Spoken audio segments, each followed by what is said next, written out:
Shortly after the Christmas of 24, I tossed one of my gifts inside my shiny, expensive PS5 Pro and pressed play. I really wanted to push the power of the PlayStation, so of course I chose that year's hotness, Astrobot. A few levels in, and it doesn't take long to see why Astro won Game of the Year at the 2024 Keeleys. And the Game of the Year is... Astrobot!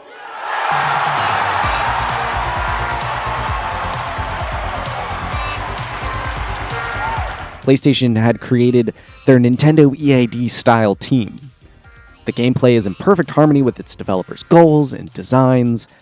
Astrobot is a true testament that sometimes the old ways are still the best ways. The credit sequence in particular just crushes it. Team Asobi serves up some Wall-E-class sadness followed by sheer joy. After the credits rolled for real and the grin grip loosened on my face, I got to thinking, why did those final moments hit home? And my first thought was, I think it's because Team Asobi just broke the fourth wall. Before I explain why and how I think they broke the fourth wall, I should explain what is the fourth wall and what does it mean to break it. According to good old Wikipedia, the fourth wall is, quote, a performance convention in which an invisible imaginary wall separates actors from the audience. While the audience can see through this wall, the convention assumes the actors act as if they cannot. And to break that imaginary wall is, quote, violating this performance convention. This can be done by either directly referring to the audience, to the play as a play, or the character's fictionality. The temporary suspension of the convention in this way draws attention to its use in the rest of the performance. A similar effect of meta-reference is achieved when the performance convention of avoiding direct contact with the camera is temporarily suspended. Breaking the fourth wall is, I think, always a good time, and when it is done well, it can become legendary. Hey, psst! Whoever's in charge here? The scenery! Where's the scenery? Over the course of my 13-ish hours of playtime, Astrobot had me channeling my inner Rick Dalton more times than I could count. Fourth wall breaks have quite the range, though. Sure, you've got your winks and nods. Then there are other incarnations of interactive credits. Sometimes you can break the wall based off your actions in an Easter eggy sort of way.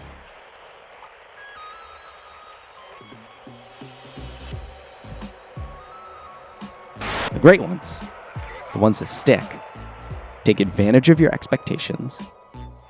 I say when we're done. Or can involve the physical world.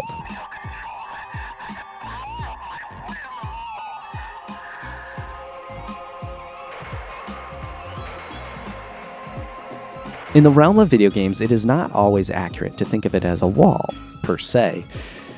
If it is a wall, it's one that you can walk through, one that morphs with the game, the developers, and the player. Back in the late aughts, this dynamism of the fourth wall in video games caught the attention of senior lecturer in games and interactivity, Stephen Conway, who described it more as a magic circle. Quote, the video game does not break the fourth wall, but instead relocates the fourth wall entirely, moving it behind the player, as they are now placed by the designer within the fictional world of the game. Quote, by encompassing the technical features of the video game console, and in doing so creating a new novel form of interaction with the game, the developers again are not breaking the fourth wall, but instead expanding the magic circle to include the hardware features of the console. Let's take that example of the Psycho Mantis fight from Metal Gear Solid.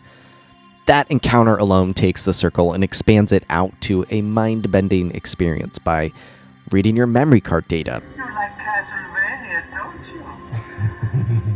vibrating the controller, faking signal loss on an old tube TV, and forcing players to switch controller ports to beat the boss. It's spectacular stuff. But I'm not here to gush too much about Metal Gear Solid. Astrobot's credit sequence is a prime example of expanding the magic circle too, and I want to explore how Team Asobi did it. It all starts with this setup and psych out. After the extravagant boss battle with this generic alien obsessed with a PS5 CPU, he snatches our beloved little robot to suck him into the black hole. Very take the hero down with the villain scenario. Despite the other bots trying to pull our protagonist free, Astro sacrifices himself for the good of his friends. To sell the illusion that this is for real, the credits start rolling. We get a sad mix of Astro's theme, the logos start gliding by. Heck, we even get Team Asobi's logo sporting a sad Astro.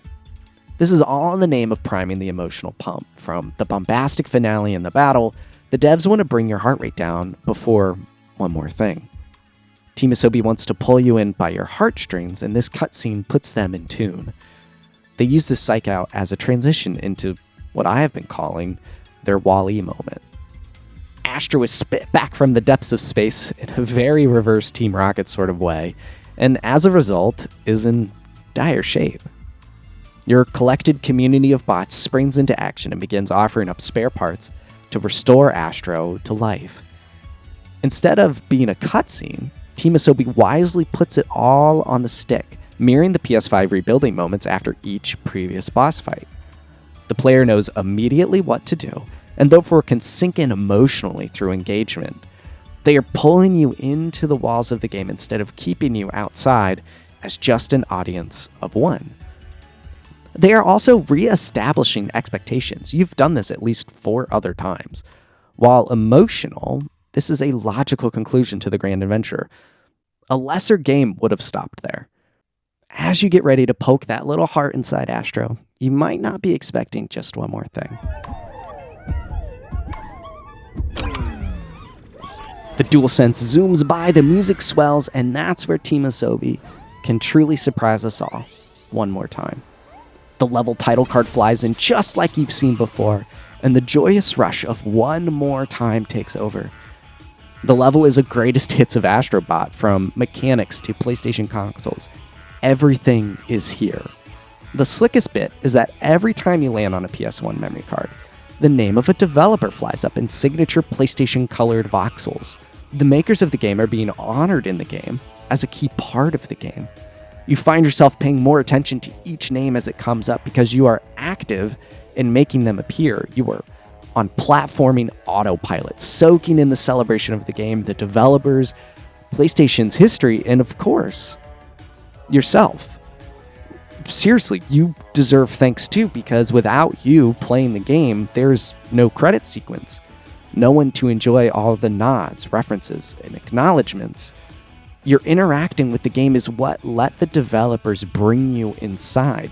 Without both the devs and you, there is no game.